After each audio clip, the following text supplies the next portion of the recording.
అందరికీ నమస్కారం.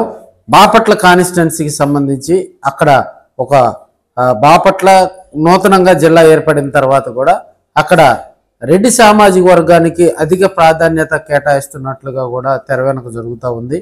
వైఎస్ జగన్మోహన్ రెడ్డి గారి దగ్గర కూడా అక్కడ ఉన్నటువంటి ఇన్ఛార్జిని మార్చాలని 2024 ఎన్నికల్లో కూడా అక్కడ ఇన్ఛార్జి మీద కొంత అసమ్మతి శకలు రగలటంతో కూడా అక్కడ ఆయనకు చెక్ పెట్టేందుకు కూడా చర్యలు తీసుకున్నట్టుగా కూడా కొంత సమాచారం అధిష్టానం నుంచి తెలుస్తూ ఉంది.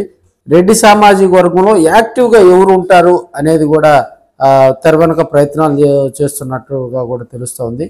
ఈ మధ్యకాలంలో తన గళాన్ని వినిపిస్తున్నటువంటి యాంకర్ శ్యామలారెడ్డి గారి పేరు అక్కడ ప్రముఖంగా వినిపిస్తూ ఉంది.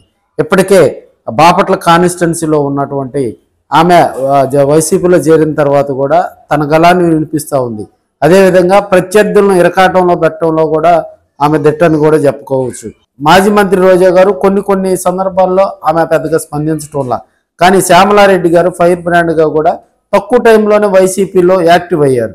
సో మొన్న బాపట్ల కాన్స్టిట్యున్సీ బాపట్ల తదితర ప్రాంతాల్లో జరిగినటువంటి రెడ్డి బిజినెస్ గ్రూప్ కార్యక్రమాల్లో కూడా శ్యామలారెడ్డి యాక్టివ్గా పాల్గొనడం, అక్కడ ఉన్నటువంటి రెడ్డి సామాజిక వర్గానికి సంబంధించినటువంటి వ్యక్తులు కూడా ఆమెతో టచ్లోకి వెళ్ళటం, అక్కడ ఉన్నటువంటి పరిస్థితులను ఆమెకి వివరించడం, రెడ్డి సామాజిక వర్గానికి సంబంధించినటువంటి వ్యక్తి కనుక బాపట్ల కాన్స్టిట్యున్సీలో అడుగు పెడితే రాబోయే రోజుల్లో ఇక్కడ ఉన్నటువంటి రెడ్డిస్ మొత్తం కూడా ఓట్ బ్యాంకుగా మలుచుకొని యాక్టివ్ అవ్వచ్చు, రాబోయే రోజుల్లో ఇక్కడ వైసీపీకి కొంత ప్లస్ అవుతుందని చెప్పి కూడా ఆమె దృష్టికి తీసుకెళ్లిన దృష్ట్యా ఆమె కూడా ఆ బాపట్ల కాన్స్టిట్యున్సీ అయితే యాక్టివ్గా పనిచేసేందుకు కూడా చర్యలు తీసుకోవాలని ఆలోచనలో ఉన్నట్టుగా కూడా తెలుస్తుంది. ఇదే విషయాన్ని అధిష్టానం వద్ద కూడా ప్రస్తావించినట్లుగా కూడా తెలుస్తూ ఉంది.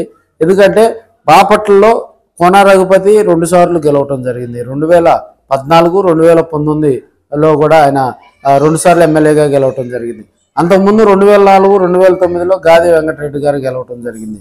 సో దాదాపుగా ఒక 4 టైమ్స్, అంటే 1999లో తెలుగుదేశం పార్టీ అక్కడ సీటు గెలవటం జరిగింది. తదనంతరం 2024 సంవత్సరం, దాదాపుగా 20 సంవత్సరాల తర్వాత మాత్రమే తెలుగుదేశం పార్టీ బాపట్ల కాన్స్టిట్యున్సీలో మళ్ళీ తిరిగి జెండా ఎగరవేయటం జరిగింది.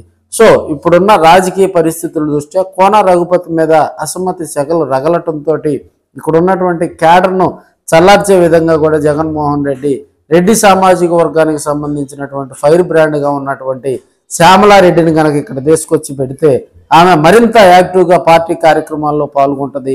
తద్వారా కూడా బాపట్ల ఇప్పుడు ప్రస్తుతం బాపట్ల జిల్లా అయింది కాబట్టి అక్కడ ఉన్నటువంటి పరిస్థితులు కూడా ఆమె చక్కబెట్టి ఆమె ఎఫెక్ట్ ఒక 2-3 కాన్స్టిట్యున్సీలో కూడా ఉంటుందని చెప్పి భావిస్తున్నట్లుగా కూడా కొంత అధిష్టానంలో లుకలుకలు అయితే వినిపిస్తూ ఉన్నాయి.